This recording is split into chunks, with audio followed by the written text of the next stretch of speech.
രാത്രിയിൽ അശ്വിൻ്റെ കയ്യിൽ നിന്നും അമ്മു സിദ്ധുവിൻ്റെ ഇൻ്റർവ്യൂ വന്ന മാഗസീൻ വാങ്ങി വായിച്ചുകൊണ്ടിരിക്കുകയാണ്. അവൻ്റെ ഇതുവരെയുള്ള ഓരോ കാര്യങ്ങളും വായിച്ചതും അവളുടെ കണ്ണുകൾ നിറഞ്ഞു. അച്ഛൻ്റെ വേർപാടും അമ്മയുടെ മാനസിക തകർച്ചയും പെങ്ങളുടെ മരണവുമൊക്കെ അവനെ തളർത്തിയതും മറ്റുമൊക്കെ അവനതിൽ തുറന്നു പറഞ്ഞിരുന്നു. അതൊക്കെ വായിക്കും തോറും അവൾക്ക് അവനോട് എന്തോ ഒരു ഇഷ്ടം തോന്നി. അവനുമായിട്ട് നടന്നതും അവൾ മിക്കവാറും കാണുന്ന അവനോടൊപ്പമുള്ള സ്വപ്നവുമൊക്കെ അവളുടെ മനസ്സിൽ കൂടി കടന്നുപോയി. അതൊക്കെ ഓർത്തതും അവളുടെ ചുണ്ടിൽ നാണത്താലുള്ള ഒരു പുഞ്ചിരി വിരിഞ്ഞു. പിറ്റേന്ന്, അമ്മു ഡി, നിനക്കിന്ന് ഓഫീസിൽ പോകണ്ടേ? ഇവളെന്താ ഈ മാഗസീൻ പഠിക്കുമായിരുന്നോ ഇന്നലെ?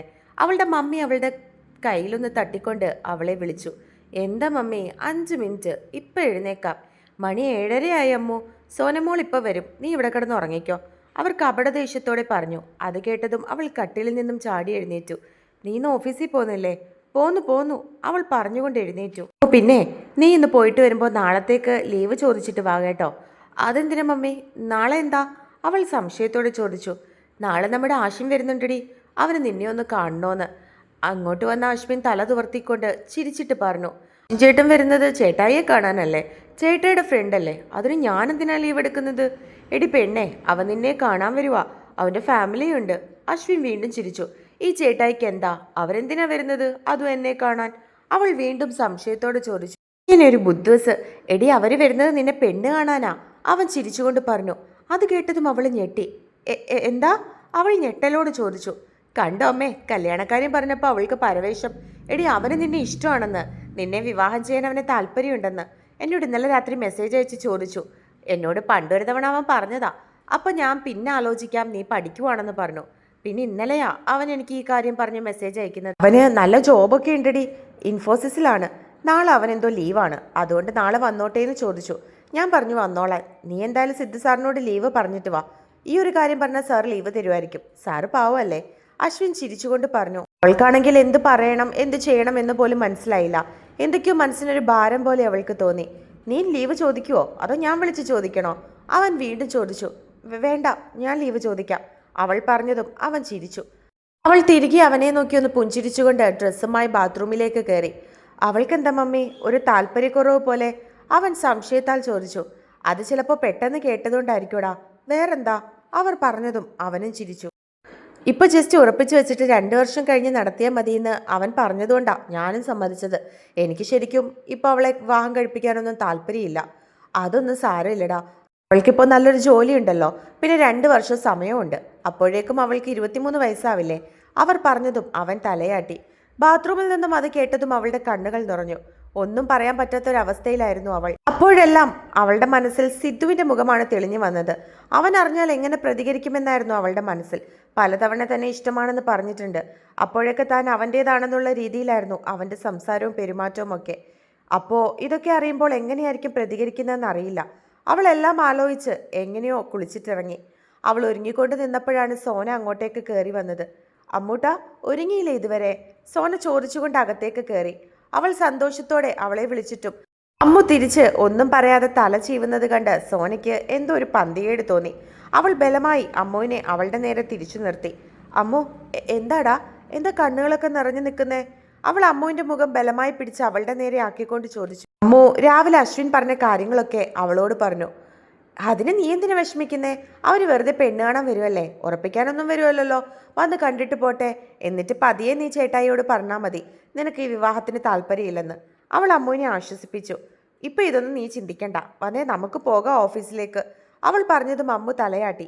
അവർ ഫുഡൊക്കെ കഴിഞ്ഞിട്ട് ഓഫീസിലേക്ക് ഇറങ്ങി. നീ ഇങ്ങനെ വിഷമിക്കാതെടി, ഈ കല്യാണം നടക്കാനൊന്നും പോകുന്നില്ലടി പെണ്ണേ, നീ അത് വിട്ടേ. എന്നിട്ട് അങ്ങോട്ട് നടന്നു വിഷമിച്ച് നടക്കുന്ന അമ്മുവിന്റെ കയ്യിൽ പിടിച്ചുകൊണ്ട് സോന പറഞ്ഞു. എനിക്കെന്തോ പേടി തോന്നുവാ, എനിക്ക് കല്യാണം വേണ്ടടി. അവൾ വിഷമത്തോടെ പറഞ്ഞു.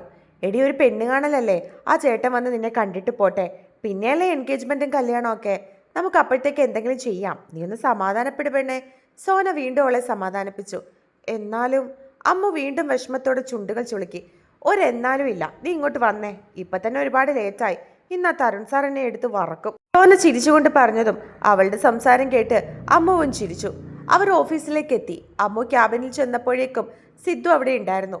എന്താ അമ്മ ഒന്ന് ലേറ്റാണല്ലോ? അവൻ കയ്യിലെ വാച്ചിൽ നോക്കിക്കൊണ്ട് ചോദിച്ചു. ഇറങ്ങാൻ കുറച്ച് താമസിച്ചു സർ, അവൾ പറഞ്ഞുകൊണ്ട് അവളുടെ സീറ്റിൽ പോയിരുന്നു.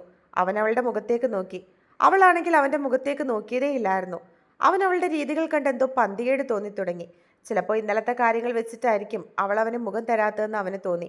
അവൻ ചിരിച്ചുകൊണ്ട് ഫയലിലേക്ക് നോക്കിയിരുന്നു. സമയം കടന്നുപോയി.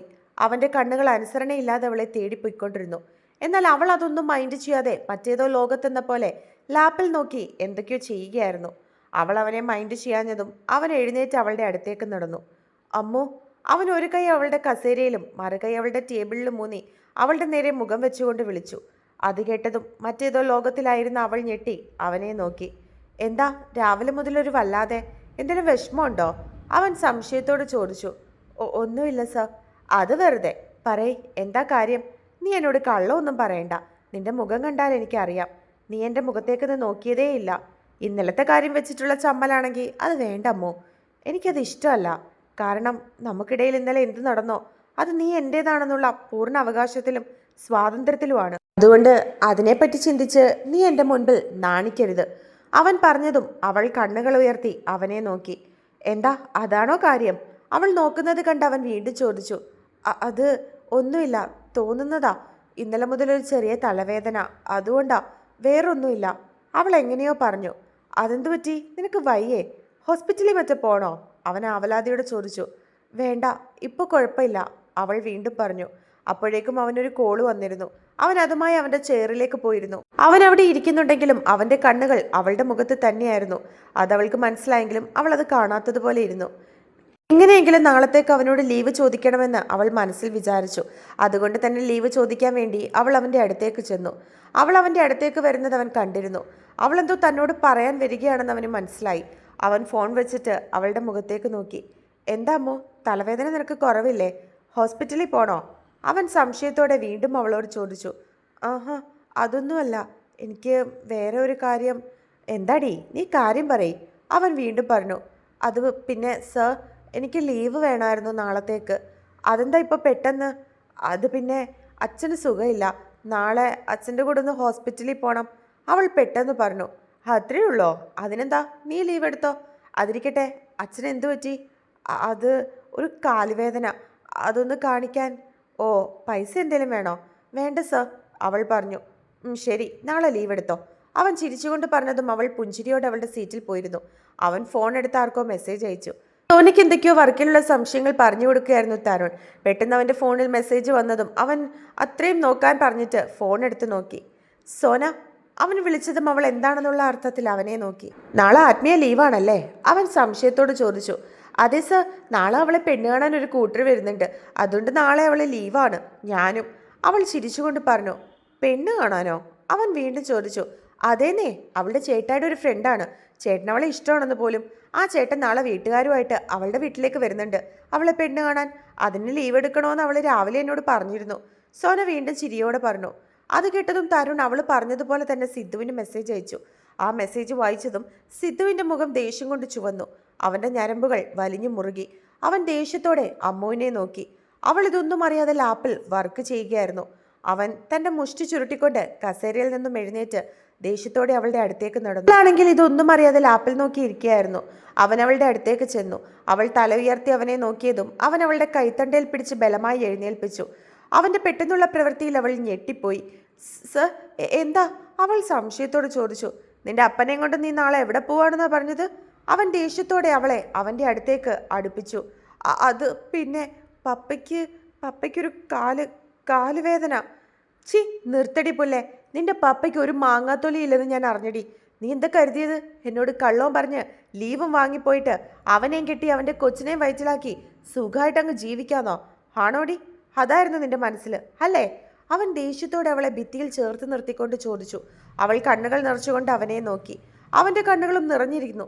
അത് കണ്ടതും അവളുടെ ഉള്ളൊന്ന് പിടഞ്ഞു. കാര്യം നീ ഓർത്തു വെച്ചോ, നീ ഈ സിദ്ധുവിൻ്റെയാ. നിന്റെ കഴുത്തിൽ മിന്നായാലും താലിയായാലും അത് കെട്ടുന്നത് ദേ എൻ്റെ ഈ കൈകൾ കൊണ്ടായിരിക്കണം. നിന്റെ വയറ്റിലൊരു കുഞ്ഞുണ്ടായാൽ അവൻ്റെ അച്ഛൻ ഞാനായിരിക്കണം. ഇല്ലെങ്കിൽ കൊന്നുകളയും ഞാൻ. നിന്റെ ഈ മനസ്സിനും ശരീരത്തിനും ഒരേ ഒരു അവകാശി അത് ഞാനാണ്. അവിടെ മറ്റേതെങ്കിലും ഒരുത്തിന് സ്ഥാനം കൊടുത്തെന്ന് ഞാൻ അറിഞ്ഞാൽ.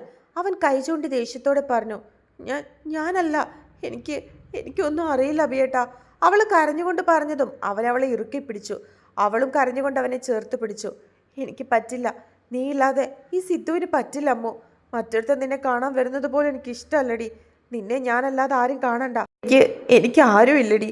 എന്നെ വിട്ടിട്ട് പോവല്ലേ. പോവോ? അവൻ അവളുടെ മുഖം കൈകളിലെടുത്തുകൊണ്ട് കുഞ്ഞുകുട്ടികൾ അപേക്ഷിക്കുന്നത് പോലെ ചോദിച്ചു.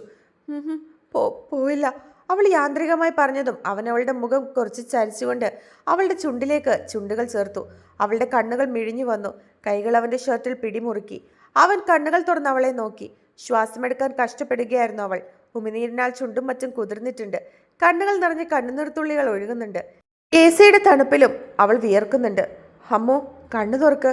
അവൻ അവളുടെ ചെവിയിലായി പറഞ്ഞതും അവൾ പതിയെ കണ്ണുകൾ തുറന്ന് അവനെ ഒന്ന് നോക്കി.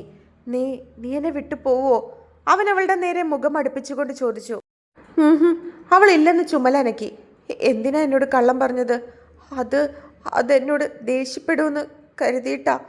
അപ്പോൾ അങ്ങനെ പറയാൻ തോന്നി. അപ്പോൾ നിനക്കറിയാം എനിക്ക് നിന്നെ ഇഷ്ടമാണെന്ന്. ആ, അവൾ തലയാട്ടി. ആരാ അവൻ? മാട്രിമോണിയാണോ അതോ ബ്രോക്കറോ? ചേട്ടായിയുടെ ഫ്രണ്ടാ, കൂടെ പഠിച്ചതാ. നാളെ എപ്പോഴാണ് അവർ വരുന്നത്? അറിയില്ല. നിനക്ക് ഇഷ്ടമാണോ ഈ വിവാഹത്തിന്? അവൻ ചോദിച്ചതും അവൾ നിറഞ്ഞ കണ്ണുകളോട് അവനെ നോക്കി. പറയാമോ, നിനക്ക് ഇഷ്ടമാണോന്ന്? നിനക്ക് എന്നേക്കാൾ വലുതാണോടി അവൻ? അവൻ ദേഷ്യത്തോടെ അവളുടെ രണ്ട് തോണിലും പിടിച്ച് കുലുക്കിക്കൊണ്ട് ചോദിച്ചു. അല്ല അബിയേട്ടാ, എനിക്ക് അയാളെ വേണ്ട. പിന്നെ നിനക്കെന്താ അത് വീട്ടിൽ പറഞ്ഞ? നിന്റെ ചേട്ടനും നീയും ഫ്രണ്ട്സിനെ പോലെയാണെന്നല്ലേ നീ പറഞ്ഞത്? എന്നിട്ട് അവനോട് പറഞ്ഞാൽ എന്താ നിനക്ക്? അത് പെട്ടെന്ന് എങ്ങനെയാ? ചേട്ടൻ എന്ത് കരുതും? അവൾ വിഷമത്തോടെ പറഞ്ഞു. പിന്നെ നീ പോയി അവനെ കെട്ടടി. ചെല്ലടി, ഇറങ്ങിപ്പോ. അവൻ അവളെ പിടിച്ച് മുൻപിലേക്ക് തള്ളിക്കൊണ്ട് പറഞ്ഞു. അബിയേട്ടാ, അവൾ ദയനീയമായി വിളിച്ചു. അവൻ്റെ ബഹളം കേട്ട് മറ്റ് സ്റ്റാഫുകളെല്ലാം എഴുന്നേറ്റ് നിന്ന് നോക്കാൻ തുടങ്ങി. അതിലൊരു സ്റ്റാഫ് തരുണിനോട് ചെന്ന് സിദ്ധു അമ്മുവിനെ വഴക്കു പറയുന്ന കാര്യം പറഞ്ഞു. അത് കേട്ടതും അവനും സോനയും അവൻ്റെ ക്യാബിനിലേക്ക് ചെന്നിരുന്നു. അവർ ചെന്നപ്പോഴാണ് അവനവളെ പിടിച്ചു തള്ളുന്നത്. സിദ്ധു, തരുൺ ദേഷ്യത്തോടെ വിളിച്ചു. അമ്മു, എന്താ? സോന അവളെ പിടിച്ചുകൊണ്ട് ചോദിച്ചതും അവൾ പൊട്ടിക്കരഞ്ഞുകൊണ്ട് സോനയെ ഇറുക്കി പിടിച്ചു. തരുണിന് കാര്യങ്ങൾ ഏകദേശം മനസ്സിലായതുകൊണ്ട് അവൻ സിദ്ധുവിൻ്റെ അടുത്തേക്ക് ചെന്നു. സിദ്ധു, എന്താടാ ഇത്? അവൾക്കൊന്നും പറയാൻ വയ്യെന്ന്. എന്നെ വിട്ടിട്ട് അവൾക്ക് പോണോന്ന്. എങ്കിൽ കൊന്നുകളയും ഞാൻ അവളെ. ഇവളെന്റെയാ. ഈ സിദ്ധുവിൻ്റെ പെണ്ണാ ഇവള്. സിദ്ധു കൈ ചൂണ്ടി ദേഷ്യത്തോടെ പറഞ്ഞു. സിദ്ധുവിന്റെ മാറ്റത്തിൽ പകച്ചു നിൽക്കുകയായിരുന്നു അമ്മുവും സോനയും. സിദ്ധുവിനെ ആദ്യമായിട്ടായിരുന്നു അവരൊക്കെ അങ്ങനെ കാണുന്നത്. കൊച്ചുകുട്ടികള് വാശി പിടിക്കുന്നത് പോലെയായിരുന്നു അവൻ ആ നിമിഷം. സിദ്ധു, നോക്കിക്കേ, അവളുടെ മാരേജ് ഒന്നും കഴിഞ്ഞിട്ടില്ലടാ. അത് ജസ്റ്റ് ഒന്ന് പെണ്ണ് കാണാൻ വരികയല്ലേ. പിന്നെ എന്തൊക്കെ സമയം കിടക്കുന്നു? നിനക്ക് അവളെ തന്നെ കിട്ടും. നിന്റെ പെണ്ണ് തന്നെയാ അവള്. തരുൺ അവനെ സമാധാനിപ്പിച്ചിരുത്തി. അവന്റെ രീതികൾ കണ്ട അമ്മുവും വല്ലാതെയായിരുന്നു. അവൾ അവന്റെ അടുത്തേക്ക് നടന്നു. അവന്റെ കാലിന്റെ അവിടെ മുട്ടുകുത്തി അവൾ ഇരുന്നു. അബിയേട്ടാ, അവന്റെ കയ്യിൽ പിടിച്ചുകൊണ്ട് അവൾ വിളിച്ചു. അവൻ നിറഞ്ഞ കണ്ണുകളോടെ അവളുടെ മുഖത്തേക്ക് നോക്കി. ഞാൻ സോറി. അവൾ അത്രയും മാത്രം പറഞ്ഞതും അവൻ കുനിഞ്ഞവളുടെ പിൻതലയിൽ പിടിച്ച് അവന്റെ മുഖത്തിന്റെ നേരെ അടുപ്പിച്ചുകൊണ്ട് അവളുടെ ചുണ്ടിലേക്ക് ചുണ്ടുകൾ ചേർത്ത് ചുംബിച്ചു.